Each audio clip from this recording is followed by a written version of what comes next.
ราคาอายยังใฝ่หาน้องนางโอ้ปาเดก้นให้เขาเบื่อน้องไปได้เห็นใจอายเธอน้องนางอย่ามัวฝันใฝ่หลงลืมใดคนเขาหลอกนางหากอายบ่มีจืดจางยังหลอกความหวังเพียงนางผู้เดียวถึงมีเพียงก้างอายยังแหนห่วงเจ้าเคยถือคนเขาลวงอายยังเฝ้าห่วงนวลโลอายยังหักอยู่หวังเป็นเนื้อคู่อยู่สองอย่างของบ่แม่นอายอยากมาลองอายหวังปองน้องนางดังไม้โอ้ปาเดก้นให้ฟ้าละไงเจ้าเปิดเจ้ายังประเสริฐเลิศวิไลอายยังหักอยู่หวังเป็นเนื้อคู่อยู่สองของใจหวังอยู่เป็นคู่แนบกายอายยังทนไว้ด้วยใจหักมัน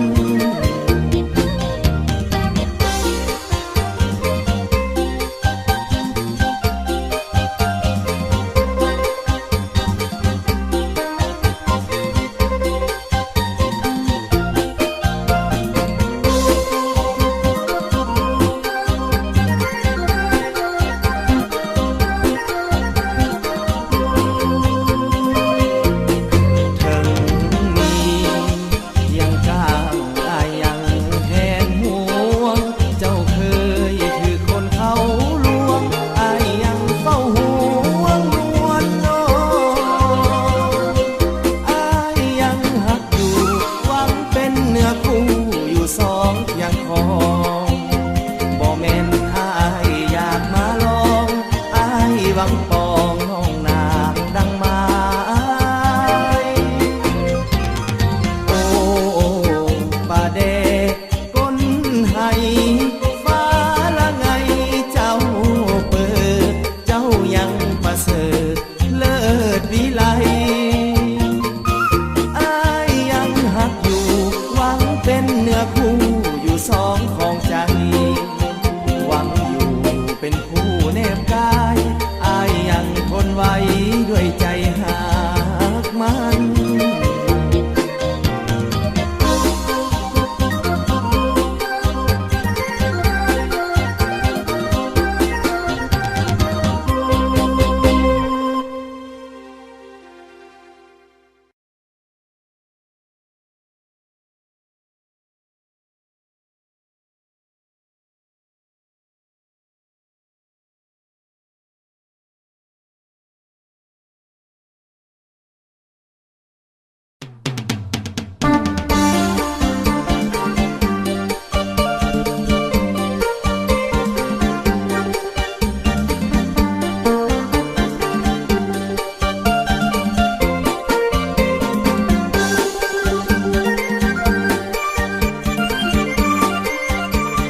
อกก่อนเดิน ไว้ยามาแนวนั้นในลูกมันขาดตัวเป็นเบาใจลุกขึ้นได้ขันเบาแนวนั้นคอยกันก่อนเลย เจ้าบ่าวแต่งกายใส่เสื้อสีไทยนุ่งผ้าไหมเบียงแพรเจ้าสาววันนี้ใส่สุดสีใดแดง ใส่สีแด เจ้าง สาววันนี้ใส่สุดสีใดแดงโอ้มาสมกันแท้สมกันแท้ละเด้อแม่เท่าเอ้ยเคยมาแล้วแม่เท่าแก่ช่วยเปิดประตูให้เด็กมือสั่นวันดีเพื่อนสู่สาวแก่พร้อมพากันแห่ลูกเคยแม่เท่ามา เอาไปเย็นกันเย็นกันเลย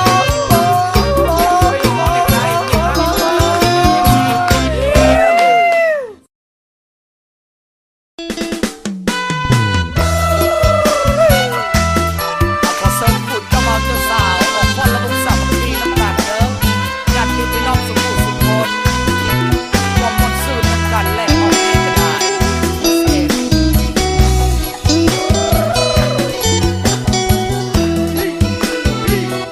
เมื่อพันคำสองไม้ปองเป็นคู่กันแล้ จะ ว เป็นสมกันในสอง ใจเป็นผัวทิพย์เมียแก่ เจ้าสาวกับน้ำเจ้าบ่าวกับ แม่ น้ำ แล้วเพื่อความสุขสันต์หวังมอบชีวิตจิตใจไว้อกเดียวกันต่างก็ศรัทธายึดมั่น ความเป็นความสุขเลย ไป ล่ะ ไปถึงวัน ลูกหลาน ว่าพ่อแม่ญาติมิตร เอาพ่อเฒ่าก็ไม่เฒ่า คิ ใส่ ด แหละ ก็เติมเสริมสร้าง แล้วกับพ่อน้ำ ส กัน วยเป็นภาระทุกอย่างให้สมดังปรารถนาให้คู่สมรสมาสมฮักสมดังราพ่อแม่เพื่อนฝูงทั่วหน้าต่างก็มาให้อวยพรใส่ จงของหักให้เงินยาวมา อย่าแปรพันจวนวันแก่เท่าลงไปทรัพย์สินหมดเงินทองขอจงเมืองน้องหลังไหล ทำให้ปีบัดสุ แม่ ข น สุข เกิดเป็นลูกหญิงสา เสียเจ้าบ่าวเจ้า ให้ สา เลิ ว ศด้วย ให้ทำบุญให้ลูกหลาน บัดนี้ทั้งสองสมปองเป็นคู่กันแล้วได้เป็นผัวที่ เพราะมัน เมี ดี ย ใจเลย แก่ เพราะได้กินน้ำ แน่แล้วก็ควรสุขสันต์แม่ยาม ความ พั สุ น ขความ ผ่า บาน ผิดไปอภัยให้กันดวงใจสองจงยึดมันต่อคำขวัญผัวเดียวมี เอาเกี่ยวกันนะเด้อเกี่ยวกันนะเด้อเจ้าบ่าวเจ้าสาวก็เกี่ยวที่ใส่แล้วก็เท่ากันไม่เท่ากันนะต้องฟ้อนกันมีความสุขความบานให้เราเป็นรวยรวยเจ้าบ่าวเจ้าสาวสร้างครอบครัวใหม่นี่แหละสำคัญเลยนะเอาสิครับว้าวเจ้าต้องลองสิลองเอา จงของหักให้เงินยาวมา อย่าแปรพันจวนวันแก่เท่าลงไปทรัพย์สินหม